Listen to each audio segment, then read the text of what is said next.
رب زدني علما رب زدني علما. إن الحمد لله نحمده ونستعينه ونستغفره ونعوذ بالله من شرور أنفسنا ومن سيئات أعمالنا. من يهده الله فلا مضل له ومن يضلل فلا هادي له، وأشهد أن لا إله إلا الله وحده لا شريك له، وأشهد أن محمدًا عبده ورسوله. يا أيها الذين آمنوا اتقوا الله حق تقاته ولا تموتن إلا وأنتم مسلمون. يا أيها الناس اتقوا ربكم الذي خلقكم من نفس واحدة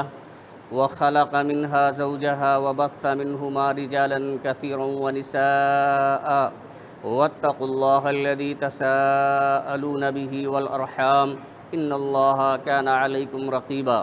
يا أيها الذين آمنوا اتقوا الله وقولوا قولا سديدا يصلح لكم أعمالكم ويغفر لكم ذنوبكم،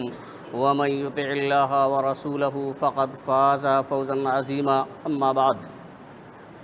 فإن خير الحديث كتاب الله، وخير الهدي هدي محمد صلى الله عليه وسلم، وشر الأمور محدثاتها، وكل محدثة بدعة، وكل بدعة ضلالة، وكل ضلالة في النار. فأعوذ بالله من الشيطان الرجيم. بسم الله الرحمن الرحيم. وَلَقَدْ أُوحِيَ إِلَيْكَ وَإِلَى الَّذِينَ مِنْ قَبْلِكَ لَئِنْ أَشْرَكْتَ لَيَحْبَطَنَّ عَمَلُكَ وَلَتَكُونَنَّ مِنَ الْخَاسِرِينَ. معزز سامعین کرام،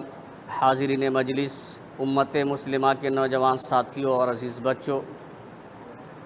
خطبہ مسونہ کے بعد سورہ زمر کی 65 نمبر آیت کریمہ میں نے آپ حضرات کے سامنے تلاوت کی ہے. اسی آیت کریمہ کو سامنے رکھتے ہوئے آج کے اس پرمسرت موقع پر کچھ باتیں میں آپ حضرات کے سامنے عرض کرنا چاہتا ہوں. اللہ رب العالمین سے دعا ہے کہ الہ العالمین ہمیں کتاب و سنت کی روشنی میں صحیح بات کہنے اور کما حق ہو اس پر عمل کرنے کی توفیق عطا فرمائے. حاضرین گرامی، قابل مبارکباد ہیں وہ لوگ جنہوں نے رمضان المبارک کا یہ مہینہ پا کر کے اللہ رب العالمین کی اطاعت و فرما برداری کی، توبہ و استغفار سے اللہ رب العالمین کے نزدیک اپنے آپ کو محبوب بندوں میں شمار کرایا. اللہ رب العالمین سے دعا ہے کہ الہ العالمین ہماری تمام چھوٹی بڑی نیکیوں کو قبول فرمائے اور ہم سے جو لغزشیں اور کوتاہیاں ہو گئی ہیں انہیں درگزر فرمائے. حاضرین گرامی، اللہ رب العالمین کا بہت بڑا احسان ہے کہ عمریں کم ہونے کے باوجود اللہ رب العالمین ہمیں اور آپ کو ایسے ایسے مواقع فراہم کرتا ہے جس کے ذریعہ ہم بہت ہی زیادہ اللہ رب العالمین کے ہاں اجر و ثواب حاصل کر سکتے ہیں. جیسا آپ نے دیکھا کہ ایک نیکی کا بدلہ اللہ رب العالمین 10 دیتا ہے، 700 گنا اور اس سے زیادہ تک اللہ رب العالمین بڑھا دیتا ہے. اسی طرح سے رمضان المبارک کے مہینے میں ایسی رات اللہ رب العالمین نے مقرر کی ہے کہ اگر وہ رات کسی شخص کو مل جاتی ہے تو وہ 83 سال 4 مہینے کے برابر عبادت کر، بلکہ اس سے بھی زیادہ عبادت کرنے کا ثواب بندے کو مل جاتا ہے. لیکن یہاں غور یہ کرنا ہے، اللہ رب العالمین نے تو بہت سارے مواقع ایسے فراہم کیے ہیں کہ ہم اور آپ نیکیاں حاصل کریں، پہاڑوں جیسی نیکیاں ہم اور آپ جمع کر لیں، لیکن حاصل کرنے کے ساتھ ساتھ ان نیکیوں کو محفوظ رکھنا بہت ضروری ہے، ان نیکیوں کی حفاظت کرنا بہت ضروری ہے. آپ اس کو اس ایک مثال کے ذریعہ سمجھیے کہ جیسے ہم کمپیوٹر میں کوئی چیز سیو کر لیتے ہیں، کوئی فائل، لیکن کبھی ایسا ہوتا ہے کوئی وائرس گھس جاتا ہے جس کی وجہ سے پوری فائل غائب ہو جاتی ہے، پوری فائل غائب ہو جاتی ہے. اور اگر فائل نظر بھی آتی ہے کبھی کبھی تو وہ ہمارے کام کی نہیں رہ جاتی ہے، وہ اوپن نہیں ہو پاتی ہے. ایسے اللہ رب العالمین کے ہاں ہمارے روزے، ہمارے صدقے، ہمارے خیرات اور ہماری دوسری عبادتوں کا اجر و ثواب لکھا جاتا ہے، لیکن ہماری اس فائل میں موجود رہے گا کہ نہیں رہے گا وہ ہماری ذمہ داری ہے. اور وہ ذمہ داری یہ ہے کہ بعض اعمال ایسے ہیں جن کی وجہ سے وہ فائل غائب ہو سکتی ہے اور وہ نیکیاں ہباء منثورہ ہو سکتی ہیں. انہی میں سے سب سے اہم چیز جو ہے وہ یہ ہے کہ ہم اور آپ شرک سے اجتناب کریں. شرک سب سے قبیح جرم ہے اور سب سے بڑا جرم ہے اگر کوئی شخص شرک میں ملوث ہو جاتا ہے۔ وہ نماز کتنا بھی پڑھ لے، روزے کتنے بھی رکھ لے، صدقہ و خیرات کتنا بھی کر لے، پوری زندگی اللہ رب العالمین کی عبادت میں گزار دے، لیکن شرک کا وائرس اگر آ گیا، شرک اکبر میں کوئی شخص ملوث ہو گیا، تو آپ سمجھ لیے پوری کی پوری فائل، نیکیوں کا پورا رجسٹر وہ کسی کام کے نہیں رہ جائے گا۔ آپ غور کر سکتے ہیں کہ امام الانبیاء سید المرسلین جناب محمد رسول اللہ صلی اللہ علیہ وسلم، جو تمام انبیاء میں سب سے افضل ہیں، تمام انسانوں میں سب سے افضل ہیں، جو گناہوں سے پاک صاف ہیں، ان کو مخاطب کرتے ہوئے اللہ رب العالمین نے فرمایا کہ وَلَقَدْ أُوحِيَ إِلَيْكَ وَإِلَى الَّذِينَ مِنْ قَبْلِكَ، کہ اے نبی کریم صلی اللہ علیہ وسلم، ہم نے آپ کو بھی وحی کی اور آپ سے پہلے جتنے لوگ، جتنے بھی انبیاء کرام اس دنیا میں بھیجے گئے ہیں، ان سب کی طرف ہم نے یہ وحی کی ہے کہ لَإِنْ أَشْرَكْتَ،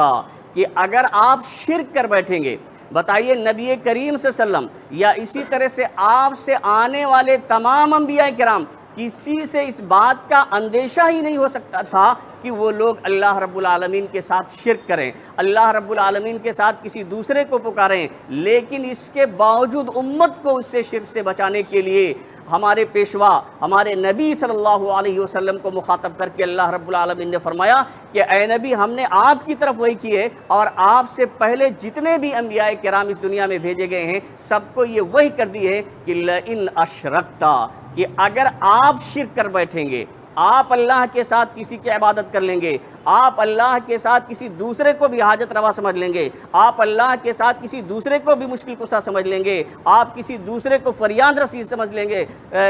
سمجھ لیں گے، تو سمجھ لَيَحْبَطَنَّ عَمَلُكَ، تو آپ کے سارے اعمال جو آپ نے عبادتیں کی ہیں، دعوت و تبلیغ کیا ہے، جو مشقتیں برداشت کی ہیں اسلام کے پہنچانے میں صحابہ کرام تک اور لوگوں تک، وہ سب کے سب، وہ سارے اعمال اتنے بڑے بڑے سب عکارت ہو جائیں گے، برباد ہو جائیں گے۔ اور سورہ انعام کے اندر اللہ رب العالمین نے 18 انبیاء کرام کا ذکر فرمایا ہے اور ان کے قرابت داروں کا ذکر فرمایا، اور اس کے بعد اللہ رب العالمین نے فرمایا کہ وَلَوْ أَشْرَكُوا لَحَبِطَ عَنْهُمْ مَا كَانُوا يَعْمَلُونَ، کہ اگر وہ لوگ بھی شرک کرتے، یعنی 18 انبیاء کرام کا اللہ رب العالمین نے ذکر فرمایا ہے اور ان کے قرابت داروں کا ذکر فرمایا، اور کہا کہ اگر یہ انبیاء کرام اتنے بڑے بڑے اگر یہ بھی شرک کرتے تو ان کے اعمال بھی ضائع و برباد ہو جاتے۔ اس لیے شرک ایسا وائرس ہے، ایسا قبیح جرم ہے کہ ہماری ساری کی ساری نیکیاں زندگی بھر جو ہم اللہ رب العالمین کے دربار میں حاصل کرتے ہیں اللہ رب العالمین کی توفیق سے، اگر شرک کا شائبہ پایا گیا اور اسی حالت پر وفات ہو گئی، توبہ کرنے کی توفیق نہیں ملی، تو آپ سمجھ لیجئے کہ سارا کا سارا عمل برباد ہو جائے گا۔ اور ایسے شخص کے لیے اللہ رب العالمین نے صاف اعلان کر دیا ہے کہ انہو من یشرک فقد حرم اللہ علیہ الجنت ومأواہ النار، کہ یقیناً جو شرک کرے گا تو اللہ رب العالمین نے اس پر جنت کو حرام کر دیا ہے اور ایسے شخص کا ٹھکانہ جہنم ہے۔ لیکن اس کے علاوہ گناہ کتنے بھی ہو جائیں، کتنے زیادہ ہو جائیں، لیکن اگر کوئی شخص موحد ہے، شرک اکبر سے پاک ہے، شرک اکبر کا شائبہ نہیں ہے، تو سمجھ لیجئے اللہ تبارک و تعالی نے حدیث قدسی کے اندر فرمایا کہ یا ابن آدم، اے آدم کی اولاد، انک لو اتیتنی بقراب الارض خطایا ثم لقیتنی لا تشرک بی شیئا لاتیتک بہا مغفرتا، کہ اگر تم مجھ سے قیامت کے دن اس حال میں ملو کہ تمہارے گناہوں کا بوجھ، گناہوں کا انبار، گناہوں کا رجسٹر اتنا ہو کہ پوری کی پوری زمین بھر جائے،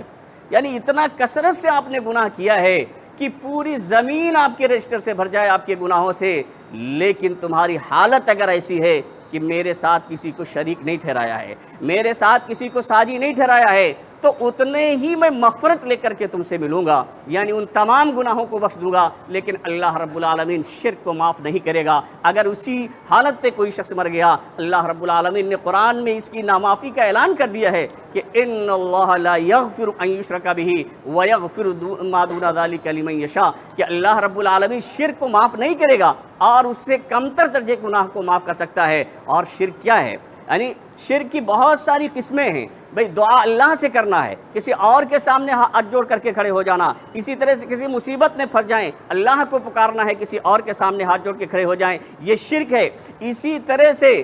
بعض موقع پر دیکھا جاتا ہے تعویذ لٹکا لیا جاتا ہے، گنڈے لٹکا لیے جاتے ہیں، چھوٹے چھوٹے بچوں کی کمر میں نظر بد سے بچنے کے لیے یہ ان پہ کمر میں دھاگا باندھ دیا جاتا ہے، ہاتھ میں دھاگا باندھ دیا جاتا ہے، تعویذ اور گنڈے لٹکا لیے جاتے ہیں، سیف اور گھونڈے لٹکا لیے جاتے ہیں تاکہ نظر بد سے محفوظ رہے۔ اسی طرح سے بڑی بڑی خوبصورت گاڑیوں میں ہانڈی الٹی کر کے لٹکا دی جاتی ہے، ٹائر لٹکا دیا جاتا ہے تاکہ اس پر کوئی نظر نہ لگے۔ یہ تمام اعمال شرکیاں ہیں۔ اسی طرح سے خواتین بچوں کو کاجل اور سرما وغیرہ لگاتی ہیں تو ایک چھوٹی سی بندی ٹیڑھا کر کے رکھ دیتی ہے تاکہ اس بندی کی وجہ سے ان کو نظر بد نہ لگ جائے۔ یہی سب اعمال شرک میں ہیں، اور اسی اعمال پر اگر جب مر جائیں گے، اللہ رب العالمین کے یہاں چلے جائیں گے، تو آپ سمجھیے کہ ساری کی ساری نیکیاں برباد ہو جائیں گی، ختم ہو جائیں گی۔ یہ باتیں تھیں نیکیوں کی حفاظت کے سلسلے میں۔ ایک دو مسئلے میں آپ کے سامنے اور واضح کر دوں۔ ایک مسئلہ تو یہ ہے رمضان کے بعد شوال کے 6 روزے کا، اس میں ہم غلط فہمی کے شکار ہو جاتے ہیں، تو 3 باتیں اس سلسلے میں میں آپ کے سامنے رکھ دیتا ہوں۔ رمضان کے بعد شوال کے 6 روزے کے سلسلے میں اللہ کے رسول صلی اللہ علیہ وسلم نے فرمایا من صام رمضان ثم اتبعہ 6 من شوال کان کصیام الدہر۔ اللہ رب العالمین یہ پسند نہیں کرتا ہے کہ بندہ پوری زندگی روزہ رکھے۔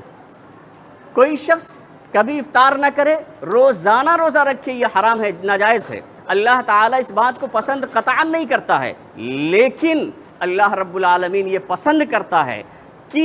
پوری زندگی روزہ رکھنے کا ثواب دے دے۔ روزہ رکھوانا پوری زندگی نہیں چاہتا اللہ رب العالمین، لیکن اتنا مہربان ہے، اتنا مہربان ہے کہ پوری زندگی روزہ رکھنے کا اجر و ثواب اللہ رب العالمین دیتا ہے۔ اور یہی اس حدیث میں ذکر کیا گیا ہے کہ من صام رمضان ثم اتبعہ 6 من شوال، کہ جو شخص رمضان کے روزے رکھے اور اس کے بعد شوال کے 6 روزے رکھے، کانا کا صیام الدہر، تو پوری زندگی روزہ رکھنے کے برابر اجر و ثواب ہے۔ کیسے؟ دیکھیں، کم سے کم اللہ رب العالمین جو اجر دیتا ہے، ایک من جاء بالحسنۃ فلہ 10 امثالھا، جو شخص ایک نیکی کرے گا تو 10 گنا اس کا ثواب ملے گا۔ تو ایک مہینہ رمضان کا روزہ اگر کسی نے رکھا ہے تو کم سے کم، زیادہ کو تو آپ جان ہی نہیں سکتے ہیں کتنا اللہ رب العالمین اجر دے گا، کیونکہ اللہ تعالیٰ نے کہہ دیا ہے وہ میں اس کا بدلہ دوں گا، تو ہم تو اس کا اندازہ نہیں لگا سکتے۔ لیکن کم سے کم جو ذکر کیا گیا ہے، قرآن سے ثابت ہوتا ہے، حدیث سے، کہ